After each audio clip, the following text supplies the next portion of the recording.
Assalamualaikum warahmatullahi wabarakatuh. Halo anak-anak, bertemu lagi bersama dengan Ibu Putri. Pada pertemuan kali ini, Ibu akan menyampaikan materi pembelajaran untuk kelas 5, tema 3, subtema 1, pembelajaran 2. Namun, sebelum kita memulai pelajaran kita pada hari ini, mari kita berdoa menurut agama dan kepercayaan kita masing-masing. Berdoa dimulai.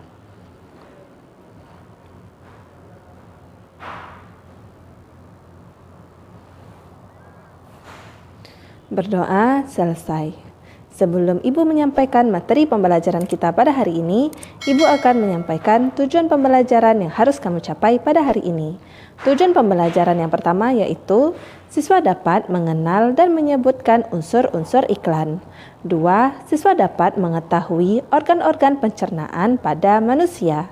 3. Siswa dapat membedakan organ pencernaan hewan dan manusia. 4. Siswa dapat mengetahui ciri-ciri lagu bertangga nada mayor dan minor. Sarapan penting bagi tubuh kita. Sarapan yang sehat memberikan energi bagi tubuh kita. Setujukah kamu jika sarapan itu penting? Apakah kamu selalu sarapan pagi? Sarapan penting bagi tubuh kita. Sarapan yang sehat memberikan energi bagi tubuh kita. Jika diibaratkan tubuh kita ini adalah sebuah mobil, tangki bahan bakar menjadi kosong setelah kita tidur malam. Dan sarapan adalah bahan bakar yang membuat kita dapat memulai aktivitas sehari-hari. Selanjutnya, mari kita amati iklan berikut ini. 1. Apakah yang seharusnya terdapat dalam sebuah gambar iklan? Yang seharusnya terdapat dalam sebuah gambar iklan adalah gambar yang menarik dan mendukung kata kunci dalam iklan. Apakah kata kunci yang kamu dapat temukan dalam iklan tersebut? Yang dapat kita temukan dalam iklan tersebut adalah pentingnya air. 3. Apa makna yang terdapat dalam kata kunci tersebut? Makna yang terdapat dalam kata kunci tersebut adalah tubuh menjadi sehat karena asupan air yang cukup. Iklan memiliki fungsi untuk mempromosikan sesuatu. Di dalam iklan terdapat kata kunci serta gambar yang mendukung kata kunci tersebut. Kalimat yang menarik dan mudah dipahami serta gambar yang menarik menjadi hal penting dalam sebuah iklan. Kalimat yang bersifat persuasif atau mengajak sangat penting untuk ditampilkan. Kalimat tersebut bertujuan untuk menarik minat pembaca akan maksud yang ingin disampaikan dalam suatu iklan. Amatilah iklan berikut ini. Pada iklan berikut ini bertutur tentang pentingnya air bagi tubuh manusia. Iklan ini ditujukan kepada siapa saja yang membaca iklan tersebut. Dan makna dari gambar iklan tersebut adalah tubuh menjadi sehat karena asupan air yang cukup. Dapat kita lihat pada gambar tubuh anak yang sehat dan memegang segelas besar air putih. Kalimat yang digunakan pada iklan tersebut adalah kalimatnya sederhana, tetapi pesan yang disampaikan jelas. Selanjutnya, ayo kita membaca teks berikut ini. Salah satu ciri makhluk hidup adalah memerlukan makanan. Makanan yang telah dimakan akan diuraikan dalam sistem pencernaan menjadi sumber energi, komponen penyusun sel dan jaringan, serta nutrisi yang dibutuhkan oleh tubuh. Sistem pencernaan merupakan salah satu sistem kompleks yang terdapat dalam tubuh kita. Nah, apa sajakah bagian-bagian dari sistem pencernaan manusia? Tanpa kita sadari dan tanpa harus diperintah, sistem pencernaan bekerja dengan sendirinya. Menakjubkan bukan? Setelah kamu mempelajari sistem pencernaan pada sapi, sekarang perhatikan sistem pencernaan pada manusia seperti pada gambar di bawah ini. Berdasarkan gambar sistem pencernaan pada manusia, selanjutnya perhatikanlah diagram alur perjalanan makanan dari rongga mulut hingga keluar melalui anus pada kolom berikut. Sistem pencernaan pada manusia dimulai dari mulut. Makanan pertama masuk ke mulut. dan dikunyah dengan gigi agar menjadi potongan-potongan kecil yang lebih mudah dicerna. Di mulut juga ada air liur yang membantu pemecahan makanan ini. Makanan kemudian ditelan dengan bantuan lidah ke dalam kerongkongan. Dari mulut masuk ke kerongkongan. Di kerongkongan, makanan didorong ke bawah menuju lambung dan dicegah agar tidak keluar lagi. Dari kerongkongan menuju lambung, lambung adalah organ berongga atau wadah yang terletak di sebelah kiri perut. Lambung berfungsi untuk menyimpan makanan. Di sini ada enzim pencernaan yang berfungsi memecah makanan menjadi lebih kecil lagi. Setelah diproses, baru makanan dilepaskan ke usus halus. Dari lambung ke usus halus. Usus halus berfungsi menyerap sari-sari makanan.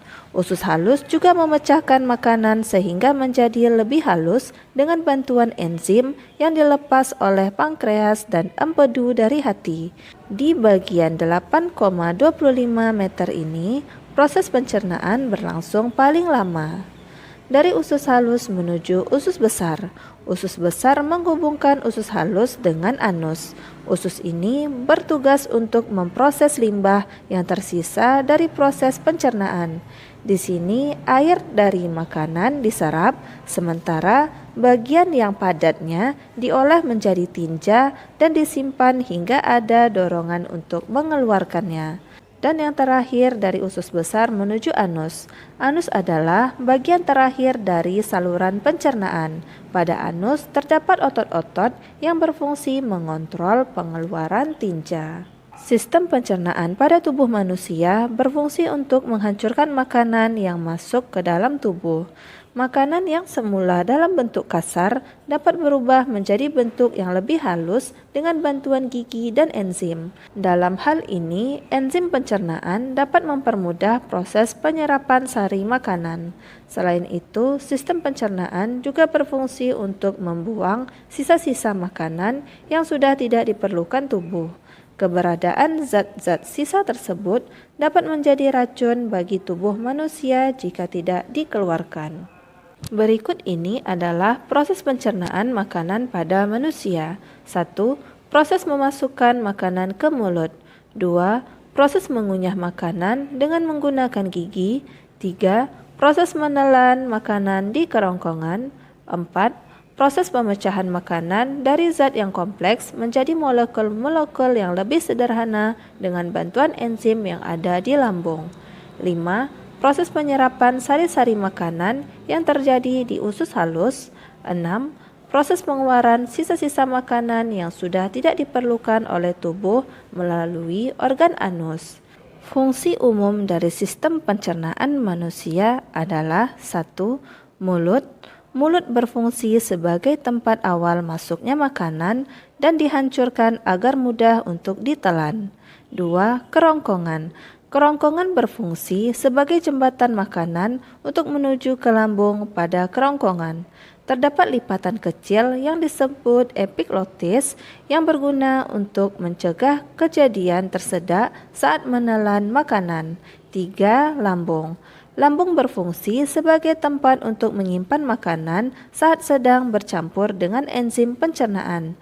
Dengan kata lain, pada lambunglah terjadi proses seleksi makanan yang masuk dalam tubuh, di mana sisa proses tersebut akan diteruskan menuju usus halus. 4. Usus halus. Usus halus berfungsi memecah makanan menggunakan enzim yang dilepaskan oleh pankreas dan empedu dari hati. 5. Usus besar. Usus besar berfungsi sebagai tempat untuk memproses limbah yang tersisa dari proses pencernaan. 6. Anus. Anus berfungsi sebagai jalan keluar dari sisa makanan yang tidak dibutuhkan oleh tubuh. Jika salah satu sistem pencernaan tidak berfungsi, kemungkinan yang terjadi adalah 1. Terganggunya sistem organ pencernaan. Ini diakibatkan dengan satu organ yang tidak berfungsi dengan baik, sehingga sistem organ pencernaan akan terganggu. 2. Terganggunya metabolisme tubuh. Ini diakibatkan zat yang dicerna atau diserap oleh organ yang rusak tersebut tidak optimal masuk ke dalam tubuh sehingga mengganggu sistem metabolisme. 3. Mengganggu sistem ekskresi. Dengan tidak optimalnya metabolisme, maka hasil ekskresinya juga tidak akan optimal sehingga dapat merusak sistem ekskresi. Berikut ini adalah persamaan dan perbedaan sistem pencernaan seekor sapi dengan sistem pencernaan manusia. Persamaan yang pertama yaitu proses pencernaan dibedakan menjadi pencernaan mekanis dan kimiawi. Pencernaan mekanis yaitu pengubahan makanan dari bentuk kasar menjadi halus atau kecil dengan bantuan alat pencernaan gigi dan lambung. Sedangkan pencernaan kimiawi merupakan pelarutan dan pemecahan makanan dengan bantuan enzim pencernaan. 2. Mempunyai urutan organ pencernaan yang sama yaitu dimulai dari mulut, kerongkongan, lambung, usus halus, usus besar dan berakhir di anus. Perbedaannya yang pertama yaitu manusia memiliki sistem pencernaan yang lebih lama dari sapi. 2. Sistem pencernaan manusia memiliki enzim untuk mencerna protein tetapi sapi tidak memilikinya. 3. Rongga mulut manusia memiliki gigi taring yang kuat dan tajam, tetapi gigi pada sapi tumpul. 4. Hewan memamah biak tidak mempunyai gigi seri bagian atas dan gigi taring, tetapi memiliki gigi geraham lebih banyak dibandingkan dengan manusia sesuai dengan fungsinya untuk mengunyah makanan berserat, yaitu penyusun dinding sel tumbuhan yang terdiri atas 50% selulosa. 5. Lambung sapi terdiri dari 4 bagian, yaitu rumen, retikulum, omasum, dan abomasum yang tidak dimiliki oleh manusia. 6. Sapi melakukan regurgitasi, yaitu kembalinya makanan ke mulut untuk kedua kali selama proses pencernaan, tetapi manusia tidak melakukannya. 7. Sapi menghasilkan air liur lebih banyak daripada manusia. 8. Feses manusia berwarna kekuningan, sedangkan feses sapi berwarna hitam kehijauan. Semua orang ingin selalu hidup sehat. Hidup sehat merupakan hal yang sangat berharga dalam kehidupan. Berikut adalah sebuah lagu tentang hidup sehat dengan judul Mars Hidup Sehat. Selanjutnya, mari kita menyanyikan lagu Mars Hidup Sehat.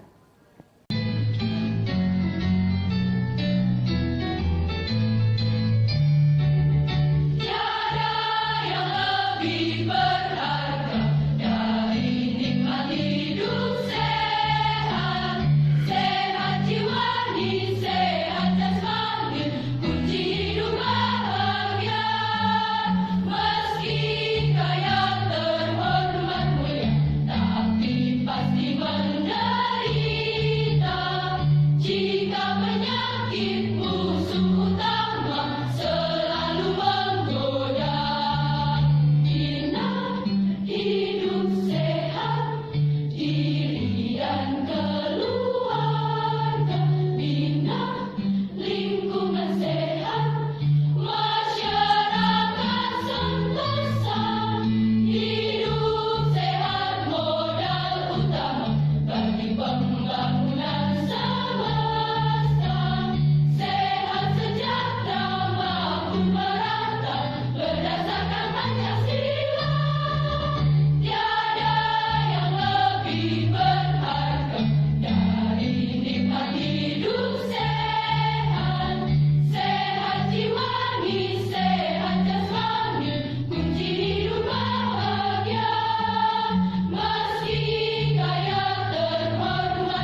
Dalam lagu Mars Hidup Sehat di atas terdapat tangga nada tertentu.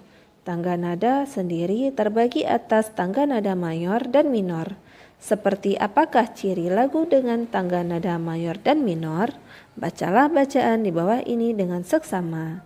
Berikut ini adalah ciri-ciri lagu dengan tangga nada mayor. 1. Lagunya bersifat riang gembira. 2. Terdengar bersemangat.